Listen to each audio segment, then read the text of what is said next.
Boa noite, então, pessoal.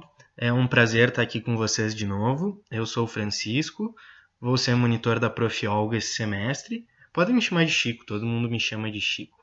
E a minha função aqui nessa noite é tentar resumir um pouquinho e trazer o ponto principal daquela aula que a gente teve hoje de tarde, né? Sobre hemostasia e coagulação do sangue. Então vai ser uma aula meio vampiresca, meio tenebrosa. E aí, então fiquem comigo que a gente vai conversando um pouquinho.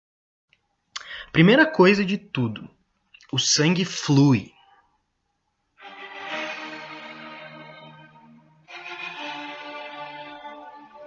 Tá, eu só queria fazer o meu ponto com essa música tema inspiradora. Li uma imagem do Iluminado para contextualizar. Parece bobo, né? Mas até quando o sangue flui? Óbvio, o sangue flui até que tenha um anteparo, até que ele não possa mais fluir. Então, aqui metaforicamente, alegoricamente, aqui, a nossa barragenzinha construída pelos castores. E a gente vai ver o que isso significa, essa barragem. E os castores também, quem são no papel aí de toda essa história toda. Então, pessoal, para que o sangue ele fique fluido e se mantenha circulando, é necessário que no nosso corpo tenha um equilíbrio entre substâncias que querem deixar ele coagulado, querem agregar ele, e substâncias que querem deixar ele fluido. O nosso corpo produz esses dois tipos de substâncias. Esse aqui talvez seja a coisa mais importante que vocês têm que absorver disso que eu estou falando. Se a gente entender bem isso, o resto vai ficar um pouco mais simples, né? Então, tem substâncias que querem trombosar o sangue, coagular o sangue, e elas estão nas plaquetas, nos fatores de coagulação, e tem substâncias que querem deixar o sangue fluido, para que ele flua. O óxido nítrico, o TPA, a proaciclina, a antitrombina, que a gente vai vendo na sequência o que significa. Mas isso aqui é uma das coisas mais importantes de tudo. Então, a hemostasia, que é a nossa capacidade fisiológica de parar o sangramento para que o nosso sangue se mantenha dentro dos vasos, ela é dividida em dois tipos. Hemostasia primária, que daí a gente vai falar de três coisinhas, da adesão, da ativação e da agregação das plaquetas, e a secundária, que é um pouquinho mais complexa, que tem a ver com as proteínas plasmáticas do sistema de coagulação, né? E o que a gente quer no final disso tudo? A gente quer formar uma rede bastante firme, feita de fibrina, de plaquetas, de restos celulares, de diversos outros fatores que vão impedir que a gente sangre, que vão impedir que a gente morra de um choque hipovolêmico, né? Então, tudo que a gente vai falar a partir de agora está relacionado com isso, né? Então, essa rede que é formada, esse coágulo que é formado quando tem uma lesão de um tecido, ele é muito eficiente. Eficiente de que forma? O nosso corpo é tão inteligente que ele planeja um jeito de formar esse coágulo, de juntar essas plaquetas ali, todos os fatores da coagulação e tudo mais, até um ponto que não danifique o organismo. Vejam, por exemplo, assim, se o coágulo começar a crescer, ele vai ocluir a luz do vaso. E não é isso que a gente quer. A gente quer que o coágulo tape o seu papel, repare o tecido ali e depois volte a ser como era. Então, o corpo faz todo um esforço para que isso aconteça. Assim que o coágulo se forma, ou ele vai ser invadido por fibroblastos e virar tecido conjuntivo, ou ele vai se dissolver, até que se repare toda a lesão que ocorreu. E o que acontece, pessoal, após essa lesão? Quais são os eventos na hemostasia que a prof comentou hoje, né? E coisas importantes da gente lembrar. Primeira coisa que acontece quando tem um corte num vaso, quando tem uma lesão num vaso, é a constrição desse vaso. Por quê? Por causa de um estímulo primeiramente até nervoso. Então, os nossos terminais, os nervos sensitivos ao redor ali do endotélio, ao redor dos vasos, eles mandam uma mensagem para o cérebro e o cérebro faz com que isso vasoconstrinja. Isso é até bem automático, a gente não pensa para fazer isso, né? E o músculo liso vascular tem um papel bem importante. Depois, se vocês não estudaram ainda, vocês vão estudar a contração do músculo estriado e do músculo liso para ver as diferenças que existem, tá? Mas constrição vascular. Depois se forma o tampão de plaquetas. É a primeira coisa. Quando está sangrando, eu quero que pare de sangrar. Então vão ser aglomerados as plaquetas ali, vai formar esse tampão. Depois vai formar o coágulo propriamente dito, vai crescer aquela estrutura toda, vai se aglomerar mais e mais e mais plaquetas, né? E depois vai ter o crescimento do tecido fibroso, para evitar novo sangramento. Então ele vai reparar essa estrutura toda. Então aqui essa imagem do Guyton, né? Mostrando pra gente o que acontece em toda essa situação. Então tem a injúria do vaso, daí as plaquetas começam a se aglutinar, né? Daí aparece a fibrina, forma um coágulo de fibrina e depois esse coágulo retrai. Então a gente tem esse sistema de limpeza do próprio coágulo, que é bastante interessante, bastante importante para que aconteça isso de forma fisiológica. Mas afinal, quem é que são as plaquetas nessa história toda? As plaquetas, essa aí, não sei se vocês são velhos o suficiente para isso, mas os castores pirados era aquele desenhinho, né? As plaquetas, na nossa metáfora toda dessa aula, são os castores. São elas que constroem essa rede que vai formar esse tampão, que vai fazer o coágulo, que vai impedir que a gente sangre. Da mesma forma que os castorzinhos ali fazem uma barragem, bloqueiam a passagem da água nos rios ali. Então eu trouxe só essa referência de um desenho que eu gostava bastante, até confesso, tá? Eu acho que todo mundo gostava, não sei de que época vocês são, mas enfim, tá? E essas plaquetas são formadas na medula e elas são degradadas no baço. O baço ele tem um espaço retículo endotelial, que a gente chama, sistema retículo endotelial, que é como se fosse uma peneira que vai limpando, vai deixando preso ali nele esses restos celulares, as plaquetas. Também é um órgão linfático, que tem macrófagos ali, tem tecido de limpeza e de proteção do organismo. Elas duram só 10 dias, tá, pessoal? Isso aí é bem importante. Essa imagem, já conhecida por vocês, de um cursinho, não vou dizer qual, mas é de curso, tá, acabei de dizer. Ela está nos mostrando de onde vêm essas plaquetas. Então, na verdade, elas vêm da medula, como eu falei, por um estímulo da trombopoetina, vai formar uma célula bem grande lá, a partir de uma célula tronco, que se chama megacardioblasto.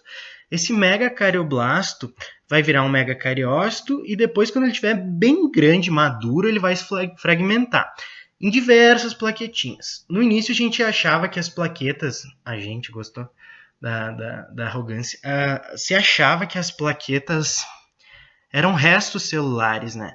Eram só essa fragmentação, mas hoje a gente sabe que elas são muito mais complexas do que parece. Então essa figura explica bem essa situação. E o que tem dentro da plaqueta? Isso você tem que saber, isso é importante, tá, pessoal? Tem grânulos alfa, grânulos denso, tem lisossomo, tem um citoesqueleto e tem uma glicoproteína bem importante que a gente vai comentar. Então, os grânulos alfa, o que eles têm? Eles têm uma das coisas mais importantes dessa conversa que a gente está tendo. O fator de von Willebrand. Tá? E o fibrinogênio, o fator 5 e fatores de crescimento do endotélio, das plaquetas. Fatores muito importantes. Então, guarda. Grânulos alfa, fator de von Willebrand. Depois tem grânulos densos, que vão ter ADP, vão ter cálcio, vão ter serotonina, que é aquele mesmo neurotransmissor, só que nas plaquetas e no vaso sanguíneo, no endotélio, tem uma função vasoconstritora. Tá? Vão ter lisossomos para fazer toda a parte da limpeza, do contrabalanceamento, né, de tudo que aconteceu. Um citoesqueleto rígido, mas ao mesmo tempo flexível, com actina e miosina, que quando envolver o cálcio ele vai conseguir se flexionar e modificar toda a plaqueta, assim como a prof. Olga falou, até esqueci de botar, mas ela vira todo aquele omelete lá para fazer o tampão e para fazer o coágulo, né? E tem essa glicoproteína 1B, que é o receptor para o fator de von Willebrand. Então, isso é muito importante, especialmente essa última frase ali, tá, pessoal? Lembrem da glicoproteína 1B, que é o receptor para o fator de von Willebrand. Por que isso é tão importante, pessoal? Isso já foi comentado na aula, mas essa ligação entre o fator de von Willebrand, que é formado dentro da plaquetinha, está lá no grânulo alfa da plaqueta, e essa glicoproteína 1B que está ao redor, no externo da plaqueta, é o que vai segurar o tampão plaquetário, é o que vai grudar a plaqueta no colágeno. que é uma das coisas mais importantes. Se tiver que guardar alguma coisa dessa aula, entre outras, tem que guardar isso, tá? Presença de outros receptores, mas são mais fracos, como a glicoproteína 1A, a 2A e a 6, que são bem mais fracos, não conseguem segurar direitinho a plaqueta aderida ali onde teve a lesão, junto com o colágeno. Então, esse fator de von Willebrand e a glicoproteína 1B é extremamente importante. Então vamos falar mais categoricamente assim da hemostasia primária, a formação do tampão. Primeira coisa que acontece, pessoal, a adesão da plaqueta. O colágeno é o fator principal. Para tudo nessa aula de hemostasia, basicamente acontece quando se expõe esse colágeno, tá? E esse colágeno daí ele vai se ligar com essas proteínas que estão na plaqueta, como a glicoproteína 1A, 2A, A6A, de forma fraca, como eu falei, e o fator de von Willebrand e a glicoproteína 1B. Então isso é bastante importante. E daí as plaquetinhas vão se ligar entre si pelas pontes de fibrinogênio, pela glicoproteína 2B3A, ali saiu errado, mas é 2B3A, de plaquetas vizinhas e entre o colágeno com seus receptores, como está falado ali em cima. A agregação da plaqueta. A plaqueta se agrega, né, com o fibrinogênio e a glicoproteína 2B3A, que então é bastante importante essa ligação. Glicoproteína 2B3A e fibrinogênio. Daí tem aqui já alguns antagonistas da agregação plaquetária que atuam nesse receptor, que é esse anticorpo monoclonal de nome difícil aqui e o tirofiban. Então guardem esse nome, volta e meia cai em alguma questão, em alguma coisa importante. Mas lembrar então da glicoproteína 2B3A e do fibrinogênio também. São antagonistas da agregação esses dois remédios que eu falei. Essa imagem famosa, pessoal, que vocês estão carecas de ver ali, por que ela está aqui? E por que estava na aula de detalhe? Porque essa é a melhor imagem que existe para falar disso. Aqui tem tudo que é importante sobre adesão e agregação plaquetária. Então vocês notem ali, ó, lá em cima já a glicoproteína 6 tentando se ligar ao colágeno ali mais fraca. Daí o fator de von Willebrand e a glicoproteína 1B se ligando ali, aderindo à plaqueta, né? A glicoproteína 1A, 2A também tentando fazer essa ligação no colágeno e as plaquetas se agregando entre si com a glicoproteína 2B3A e o fibrinogênio. Então essa imagem, pessoal, é extremamente importante, tá? Por isso que eu voltei a falar nela aqui. Uma segunda parte que acontece, que também é mais importante a gente lembrar de alguns pontos, é a ativação dessa plaqueta, porque parece também a parte mais chatinha, mais difícil. O que acontece, pessoal? Como é que essa plaqueta é ativada? Ela é ativada quando surgem os seus agonistas. Então, o tromboxano A2, o colágeno, ele vai se ligar lá na plaquetinha, como se fosse uma chave, uma fechadura. Colocando essa chave do tromboxano A2 e do colágeno, vai acontecer o que, basicamente? Ela vai secretar os seus grânulos, ali como dá para ver os grânulozinhos em azul e secretando essa fumacinha amarela que está ali, né? E ela vai aumentar os receptores dela na superfície para receber mais substâncias ativadoras. Isso aí é um mecanismo de retroalimentação positiva também. Então, esses grânulos que a plaqueta está secretando também tem cálcio, também tem ADP, tem serotonina, e eles vão se ligar nas outras plaquetas e ativar elas, ligar elas e trazê-las para perto. Tá? Então, outra coisa bem importante. Quando tem toda essa cascata aí dentro, o tromboxano A2, a epinefrina e o colágeno se ligam nessa fosfolipase C, que vai fazer o quê? Basicamente, ela vai converter uma molécula gordurosa, uma molécula lipídica, o PIP2 em IP3, inositol, alguma coisa fosfato lá. Mas isso não importa tanto, tá? Uma coisa muito importante é que isso aí da fosfolipase C vai culminar na degranulação da plaqueta e a fosfolipase A2 ela vai estimular a produção de ácido araquidônico, que é uma substância extremamente importante, que vocês vão ouvir falar muito, não só agora, mas na imuno, porque o ácido araquidônico é uma gordura, é uma parte que existe na membrana de todas as células, e esse ácido araquidônico, quando ele é ligado, ele é ativado pela COX-1, COX-2, existem outras COX-3, ele vai produzir prostaglandina e tromboxano. A prostaglandina é a substância, uma das mais importantes envolvidas na inflamação. Então, por que a gente dá Tilenol? Por que a gente dá anti-inflamatório? Por que a gente dá esses remédios, o próprio AS? Para inibir essa COX, inibindo a COX, o ácido araquidônico não se transforma nem em tromboxano A2, nem em prostaglandina.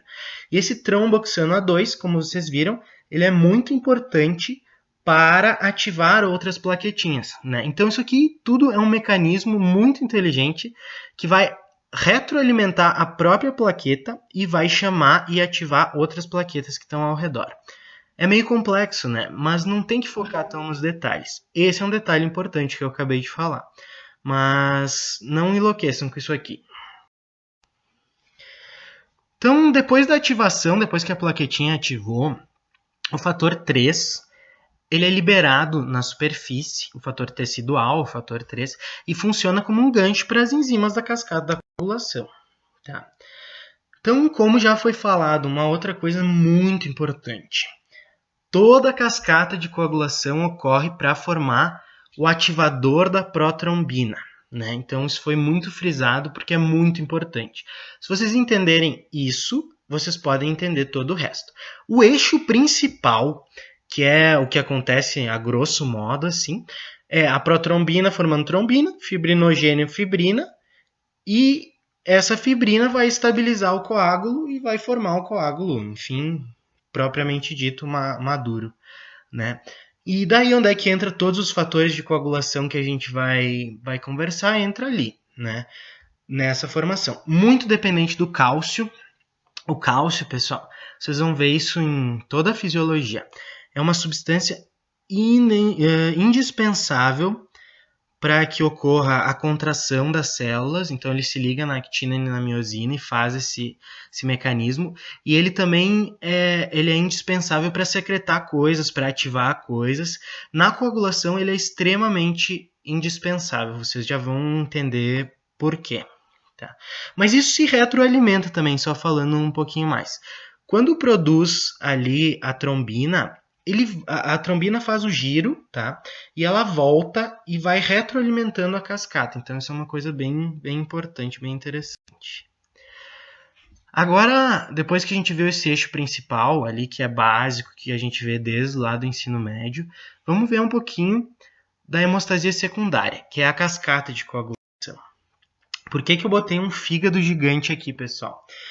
Porque todos os fatores da coagulação são produzidos no fígado, à exceção do fator 8, que é produzido no endotélio. Mas a gente, a grosso modo, diz que todos os fatores da coagulação são produzidos aí. Então, pessoas que têm doenças hepáticas crônicas geralmente têm problemas de coagulação.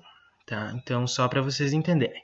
O fígado vai produzindo esses fatores e vai lançando na corrente sanguínea. Então, uma coisa interessante assim, ó. Sempre que tem um gênio no final, significa que ele está inativo, então ele precisa ser ativado. O fígado libera na corrente esses fatores inativos que vão se ativar conforme a cascata vai seguindo, né? E outra coisa que é importante falar, por que cascata, né? Que a gente comentou antes. Cascata é porque, não sei se vocês já tiveram isso na imuno, né? Mas tem as cascatas da via do complemento, que também são bem importantes. E funciona assim, basicamente. Um fator da coagulação ativa o outro, que ativa o outro, que ativa o outro, que ativa o outro. Quando vê, tem um monte de fator da coagulação. Isso se amplifica, assim como uma cascata, por isso que se chama cascata. Tem uns nomes difíceis aqui que vocês vão ver, fator de Stewart, fator de Christmas, vários fatores. Não se atenham a isso, tá, pessoal? Vocês têm que entender o esqueleto mais geral, tá? Então vamos seguir aqui um pouquinho para entender. Isso é importante, tá? Tem alguns fatores que são dependentes da vitamina K. Por que eu botei um K escrito vitamina ali? Não sei, pessoal. Tá tarde, eu já não sei o que fazer. Tô brincando. Tá, mas os fatores dependentes da vitamina K tem que saber também. Importante dar uma lembrada, mas o fator 2, o fator 7, o 9 e o 10. E essa proteína C e S, que elas atuam, essas proteínas, depois a gente vai falar também, como substâncias antitrombóticas, tá? Não propriamente colaborando para a coagulação. Então, para a gente formar o ativador da própria protontrombina, vão ocorrer duas vias principais, mas que vão culminar numa via comum, tá? Então, toda a cascata de coagulação está focada para formar o ativador da protrombina.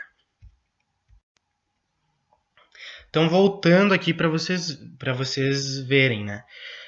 Tudo isso que acontece, olha ali em cima, eu botei porque essa imagem é importante, formar ativador da protrombina. Cascata de coagulação forma ativador da protrombina.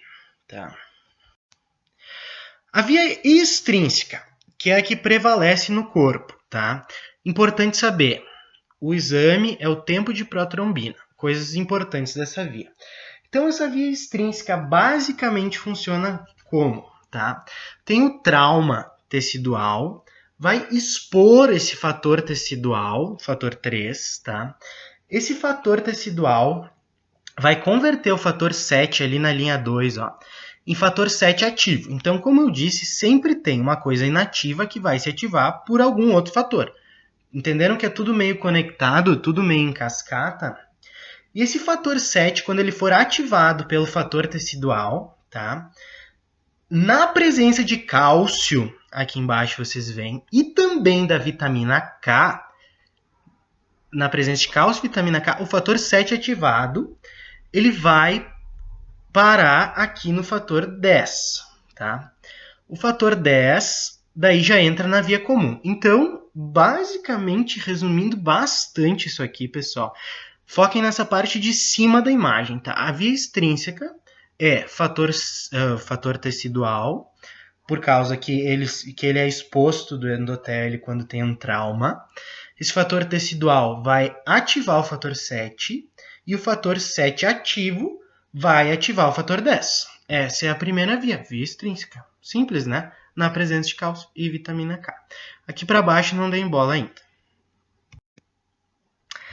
A via intrínseca, tá? Essa aqui é que acontece da seguinte forma, tá? O exame tem que decorar, né? É o PTTA, que é o que a gente usa, tá? Tempo de tromboplastina ativada, que depois eu vou explicar um pouquinho para vocês isso, tá? Essa via intrínseca acontece da seguinte forma, tá? O fator 12 inativo é ativado pelo fator tecidual em fator 12 ativo, lá na primeira linha. Daí o fator 12 ativo, ele vai ativar o fator 11, tá? O fator 11 inativo se torna fator 11 ativo. E esse fator 11, ele vai lá no fator 9 inativo e ativa o fator 9. Vê que tem uma inversão, né? Então é 12, 11, 9, não é 12, 11, 10. Por quê? Porque o 10 já está lá na via comum. Tá? E esse fator 9 ativo, ele tem que se ligar com o fator 8, tá? E quando ele se liga no fator 8, o fator 9 ativo mais o fator 8, daí ele consegue ativar o fator 10. Daí a gente vai entrar na via comum. Tá? Então, voltando ali um pouquinho. Fator 12 inativo, ele, pelo fator tecidual, pelo trauma, pela exposição de colágeno, ele é ativado em fator 12 ativo. Tá? Esse fator 12 ativo ativa o fator 11, que na presença do cálcio vai ativar o fator 9, que vai se juntar com o fator 8 e vai ativar o fator 10. Tá? Daí, a partir daí, a gente segue na via comum, que vai ter a próxima imagem. Então, a via comum. A via comum, uma coisa que eu não falei para vocês. O fator 10 ativo é quem? A protrombina. Tá? Essa protrombina, na presença do cálcio, vai se transformar em trombina. Essa trombina, que vem aqui de todos esses fatores da via intrínseca e extrínseca, tá? Que vai chegar ali no fator 10, na protrombina, trombina, vai ativar o fibrinogênio e vai formar muita fibrina. Em resumo, é isso. Então, tanto a via extrínseca quanto a via intrínseca vão combinar nessa via comum e vai gerar um monte de fibrina. É isso que a gente quer, tá, pessoal? Parece difícil, impossível, mas não pirem. É uma coisa simples. Tem que pensar, resumindo algumas coisas, tá? Tem que pensar que tem um monte de fator que está geralmente circulando, que o fígado produz e lança na corrente sanguínea.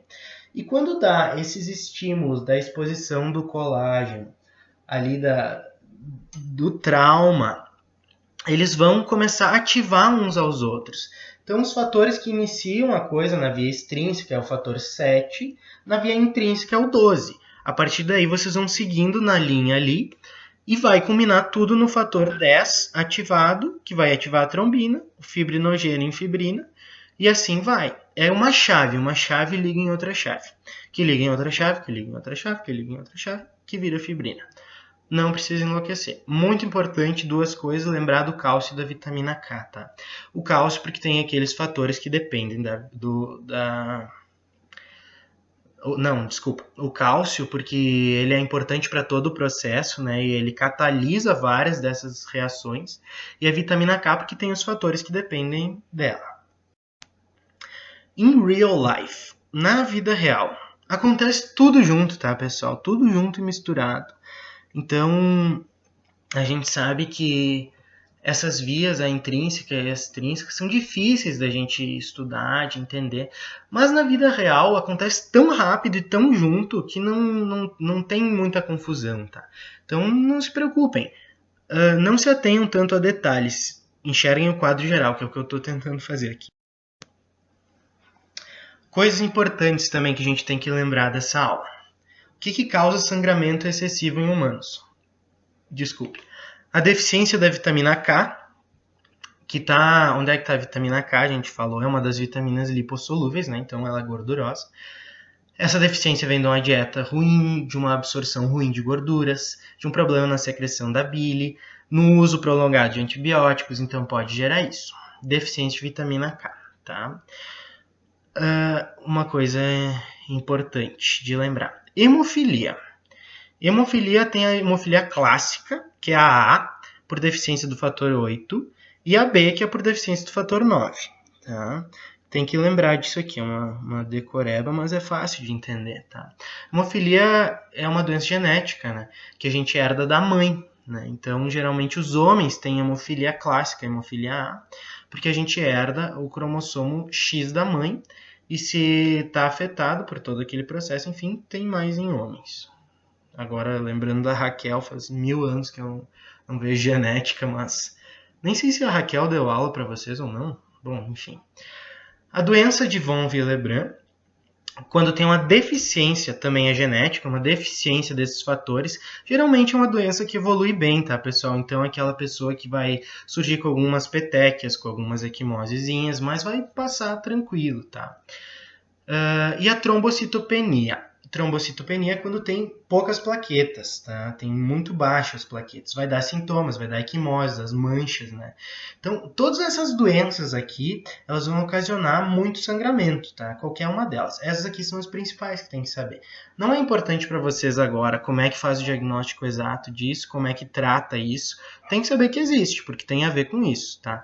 Mas tem que ver com o nosso assunto. Mas depois vocês vão ter hematologia, que é uma cadeira meio dificinha também, mas vai ser esclarecido melhor, tá? Então, só lembrar que isso aqui existe e que algumas particularidades, tá? Tem deficiência nas vias de coagulação, tem deficiência na quantidade de plaquetas, é por isso que gera esses problemas. Então, como eu falei, pessoal, lá no início, tem um equilíbrio entre coisas que coagulam o sangue e coisas que não querem deixar o sangue coagular. Os anticoagulantes intravasculares tem alguns que estão no nosso corpo ou que são farmacológicos que vale a pena a gente lembrar. O primeiro que foi falado na aula, mas muito importante, o endotélio, quando ele está sadio, ele repele os fatores da coagulação. Quando ele está rígido, né, ele tem essa propriedade de repelir aqueles fatores, impedir a coagulação. Então, pessoas saudáveis, não hipertensas, não diabéticas, enfim, tem menos chance de eventos tromboembólicos, né?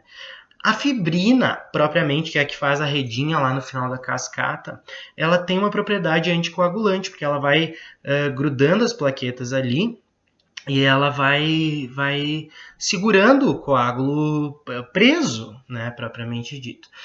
E, ao mesmo tempo, é liberado a antitrombina 3, que vai tentar dissolver esse coágulo ali. Ela está presente no endotélio, tá? Essa antitrombina 3.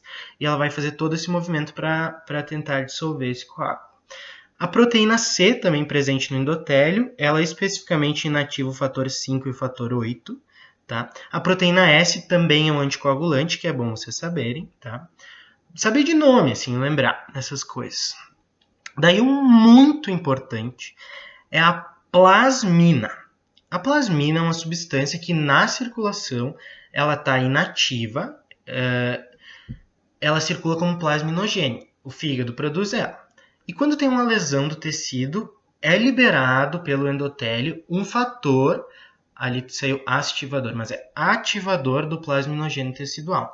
Então, esse endotélio vai liberar esse fator que vai ativar a plasmina. É uma substância com uma alta capacidade anticoagulante, tá? É o tal do RTPA que a gente usa, são substâncias fibrinolíticas que a gente usa muito em pós-AVC, pós-infarto agudo do miocárdio, né? Pois vocês vão ter todo o curso aí para aprender sobre isso. Mas aí vocês já tem que ver que tem essa substância que teu próprio corpo produz, que hoje a gente conhece um pouco melhor e hoje tem um uso bem grande farmacológico, tá? Tem os cumarínicos, que são anticoagulantes, que bloqueiam a vitamina K, tá? Então, eles impedem todos aqueles fatores lá que são dependentes da vitamina K, como vocês podem ver voltando naquele slide, tá? E a varfarina e o marcumar são os exemplos que vêm agora, tá? Só que tem um problema com o uso desses cumarínicos. O paciente, ele aumenta muito a tendência dele sangrar, então tu tem que ficar fazendo exame de tempo em tempo para tu controlar isso. Então tu tem que chegar numa dose em que o TP e o KTTP, ali que depois a gente vai ver, fiquem mais ou menos nivelados para tu não aumentar muito o risco de sangramento deles. Hoje em dia tem os novos anticoagulantes orais, que é a rivaroxabana, por exemplo, o tal do Xarelto. Esse Xarelto tu não precisa ficar fazendo exame. Ele é seguro, então ele se mantém numa dose ali constante na corrente e ele não tem tanto risco quanto esses mais antigos, como a varfarina. Vocês vão ver muito isso mais para frente, tá? Tem o citrato também, que é um quelante do cálcio. Vale a pena lembrar que ele se gruda no cálcio e impede que o sangue coagule por isso, porque vocês viram como o cálcio está presente em todas as outras fases ali, né? E já indo para o encerramento, tem os testes da coagulação. Tá? Como é que a gente avalia a coagulação de um paciente? Tem o primeiro deles, é um teste que avalia basicamente a função das plaquetas. O tempo de sangramento. O normal é que o teu sangue coagule entre 1 a 6 minutos. Tá? Se ele demorar mais do que isso, pode ser que tenha um problema nas plaquetas, né? Então, geralmente, a gente já pede um hemograma mais plaquetas, né? Todo um perfil de coagulação, a gente pode pedir tempo de sangramento, tempo de coagulação, TP, KTTP, que isso vai te dar um perfil do paciente, né? O tempo de coagulação já ele é um pouquinho mais longo. E ele avalia especificamente os fatores de coagulação, ele pode ser de 6 a 10 minutos. O TTP, como a gente falou, o KTTP, né, ele avalia a via intrínseca e o normal é que ele seja menor do que 35 segundos. Maior do que isso indica deficiência de fator da coagulação. Pode nos sugerir uma hemofilia aí que a gente não viu. Já o TP avalia a via extrínseca, o tempo de protrombina. O normal é que ele seja de 10 a 14 segundos. indicam a deficiência do fator 7, ou do cálcio, ou da vitamina K. E esse TP ele é padronizado no mundo inteiro. Então a gente tem o RNI, a gente diz que o normal é entre 0,9 a 1,3, enfim, tem que manter esse RNI nesse padrão, porque cada laboratório faz de um jeito, então se resolveu padronizar isso. Tá? Isso é muito usado na nossa prática clínica, pessoal, então é bom que a gente já saiba desde a fisiologia isso aí, como é que funciona bem. Pessoal, minhas referências aqui, tá? Espero que tenha conseguido ser claro, perdão alguma coisa que não tenha ficado bem claro, mas vocês podem falar comigo em outros momentos, podem me perguntar. A gente vai falar mais sobre coagulação, tá? Uma coisa que eu queria falar para vocês é, se for escolher uma coisa para focar e ler, leiam o Guyton, tá? Mas tem as aulas da Prof. Olga, que na verdade é o Guyton, né? Basicamente algumas coisas a mais. Tem o Medcurso que eu mandei para vocês, tem o resumo de fisiologia que está muito bom, do meu amigo Felipe. Então, muito obrigado pela atenção de todos, espero ter ajudado. Um prazer estar com vocês, espero que futuramente a gente se veja pessoalmente aí. E fiquem tranquilos aí que vai passar, vai dar tudo certo, a gente vai sobreviver ao apocalipse zumbi desse vírus aí. E logo, logo a gente tá de volta. O segundo semestre, como eu falei, ele é mais puxado, mas vale a pena porque é muito legal umas coisas que a gente estuda aí, tá, pessoal? Um abraço, qualquer coisa estou à disposição.